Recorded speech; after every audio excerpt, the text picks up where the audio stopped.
3 सितंबर के बाद याद रखिएगा, 3 सितंबर 2025 के बाद दुनिया वैसी नहीं रहेगी जैसे वो थी। 3 सितंबर को चाइना दुनिया को शो करेगा कि उसके कौन कौन से अलायंसेस हैं और वो कौन सा नया ब्लॉक जो है वो बनाना चाह रहा है। आप देख लीजिएगा जहां पे लीडर्स बैठे होंगे, जिन जिन कंट्रीज के, आपको अंदाजा हो जाएगा कि चाइना के नए अलायंस में कौन कौन से लीडर्स होंगे। मैंने कल की वीडियो बनाई थी, आप जरूर देखिएगा वो वाली video. Anyways, the thing is that कि क्वाड डेड नहीं हुआ। हाँ, भारत के ताल्लुकात इस टाइम जो है वो अमेरिका के साथ टेंशन में है, लेकिन apart from that quad is not dead. Quad will try to contain China in the next 10 और 15 ईयर्स। अगली बात करूंगा, देखिए अगली बात यह है कि भारत का सिर्फ ये दौरा चाइना को लेके नहीं है। भारत के जो प्राइम मिनिस्टर मोदी साहब हैं वो इस टाइम जो है वो जापान इसलिए भी जा रहे हैं, टोक्यो इसलिए जा रहे हैं कि वो एक तरह से इकोनॉमिक बेनिफिट्स लें जापान से, इकोनॉमिक पार्टनरशिप करें जापान से और अपनी इकोनॉमी को, भारत की इकोनॉमी को और ग्रो करें। मैरी टाइम जो है वो ट्रेड हो, इसके अलावा जो है वो टेक्नोलॉजिकल ट्रेड हो। हम सबको पता है कि दुनिया का सबसे ज्यादा इलेक्ट्रॉनिक अच्छा सामान जापान का होता है, चाहे वो मोबाइल्स हो, चाहे मोबाइल्स को तो छोड़ दी, चाहे वो डिफरेंट काइंड ऑफ टेक्नोलॉजीज हो, एलईडीज हो, इवन हमारे जो हम जिसे कपड़े प्रेस करते हैं, जिस इस्त्री से, उसको हम इस्त्री कहते हैं, उसको मुझे नहीं पता इंग्लिश में क्या कहते हैं उस चीज को, तो जिसे हम कपड़े अपने प्रेस करते हैं, वो बहुत एक इंपॉर्टेंट चीज है, वो जापानीज बनाते हैं। दुनिया का जापान का सबसे बड़ा जो साउथ एशिया का इस्त्री बनाने का जो हब है वो इस टाइम इंडिया में है, पाकिस्तान में भी नहीं है, इंडिया में है। तो इट शोज कि जापान जो है, हाँ आयरन, बिल्कुल जो आयरन होती है जिसे कपड़े प्रेस करते हैं, exactly. Thank you so much अभिनंदन फॉर द मैसेज, आपने मुझे करेक्ट किया, थैंक। तो जो आयरन है जिससे कपड़े प्रेस करते हैं वो जापानीज सबसे अच्छे बनाते हैं और भारत में जापान की सबसे बड़ी इंडस्ट्री है। तो जापानीज और ज्यादा इंडस्ट्रीज बनाना चाहते हैं। अब देखिए, अब जो आयरन जो है ना जिसे हम लोग कपड़े अपने प्रेस करते हैं, उसमें हजारों लाखों जो लोग हैं वो किसके हैं, वो इंडिया के ही हैं। तो इंडिया के लोगों को अपॉर्चुनिटीज मिलेंगी। जब इंडिया के लोगों को अपॉर्चुनिटीज मिलेंगी तो फॉरेन डायरेक्ट इन्वेस्टमेंट आएगी। फॉरेन डायरेक्ट इन्वेस्टमेंट आएगी तो भारत की जो इकोनॉमी है वो ऑलरेडी बूम है, वो और ज्यादा बूम करेगी और उसकी जो रिलायंस है अमेरिका पे वो और कम होगी। That's why things are gonna be very very important in the upcoming days. अगली आपको बात बताऊंगा। देखिए, अब भारत जो है वो जापान के साथ टेक्नोलॉजिकल कोलैबोरेशन भी करना चाहता है। देखिए, भारत जो है वो इस टाइम आर्टिफिशियल इंटेलिजेंस, सेमीकंडक्टर्स, इसके अलावा जो ग्रीन एनर्जी सॉल्यूशंस जो हैं इन पे काम करना चाह रहा है। अब भारत एआई पे क्यों काम करना चाह रहा है वो मैं आपको बता दूं। देखिए,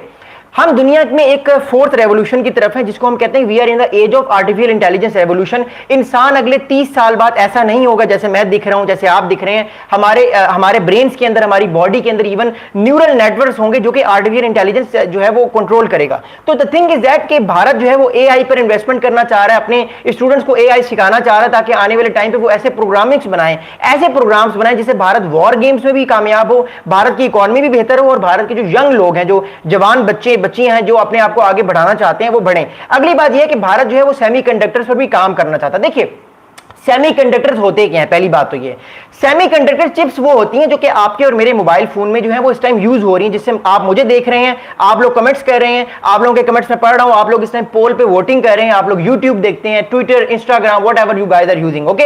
ये बेसिकली किसकी हेल्प से हम लोग यूज कर रहे हैं, ये हम सेमीकंडक्टर की हेल्प से यूज कर रहे हैं। सेमीकंडक्टर चिप्स जो कि बहुत छोटी चिप्स होती हैं, जो कि आम जो है हमारी आई से दिखती भी नहीं है। इस टाइम दुनिया की सबसे सोफिस्टिकेटेड, सबसे अच्छी जो सेमीकंडक्टर चिप्स हैं, जो कि जिससे हमारे मोबाइल फोन्स, हमारी जितनी भी चीजें होती हैं इलेक्ट्रॉनिक की वो चलती हैं, वो ताइवान बना रहा है, ठीक है, वो ताइवान बना रहा है। भारत चाहता है कि उसकी डिपेंडेंसी ताइवान से भी कम हो और वो मेड इन इंडिया रिलायंस करे और जापानीज जो है वो भारत की हेल्प करेंगे। लेकिन इस प्रोजेक्ट को कम से कम 15 या 20 साल लगेंगे, बिकॉज जो सेमीकंडक्टर चिप्स की सोफिस्टिकेशन है उस लेवल तक पहुंचने के लिए आपको टाइम लगता है, बिकॉज ऑलरेडी जो ताइवानीज हैं दे आर एक्सपर्ट और ताइवानीज अपनी टेक्नोलॉजी शेयर नहीं करते। लेकिन जापान कर सकता है भारत के साथ, बिकॉज जापान की भारत के साथ एक स्ट्रेटेजिक पार्टनरशिप है, तो जापान भारत के साथ कोलैबोरेट कर सकता है और जरूर करेगा। मूविंग फॉरवर्ड, भारत जो है वो ग्रीन एनर्जी सोल्यूशन की तरफ भी जा रहा है। देखिए, इंडिया की इस टाइम जो पॉपुलेशन है वो तकरीबन 1.45 बिलियन है, यानी तकरीबन 1 अरब 40 या 45 करोड़ की आबादी है, जो बहुत बड़ी आबादी है।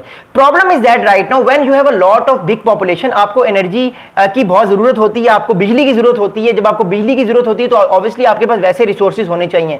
तो दैट्स व्हाई भारत ये कोशिश कर रहा है कि दुनिया का सबसे बड़ा एक एनर्जी पार्क बनाए, एक एनर्जी सोल्यूशन पार्क बनाए, जहां पे दुनिया की सबसे ज्यादा एनर्जी जनरेट हो और भारत फिर वो एनर्जी अपने बाकी लोगों को वो ट्रांसफर करे। ऑलरेडी बहुत सारे जो है वो प्राइवेट लोग जिनके पास पैसे ज्यादा होते हैं, वो 5, 6, 7, 8 लाख का जो है वो सोलर पैनल अपने घर पे लगाते हैं, जिससे उनको जो है वो फाइनली किसी भी तरह की जो है वो चीज नहीं, प्रॉब्लम नहीं आती और उनको बिजली का जो बिल भी नहीं देना पड़ता, इलेक्ट्रिसिटी का बिल, और वो सोलर एनर्जी से अपने घरों को चलाते हैं। So same thing is happening in Pakistan right now. बहुत सारे लोगों ने सोलर एनर्जी पे अपने आप को ट्रांसफर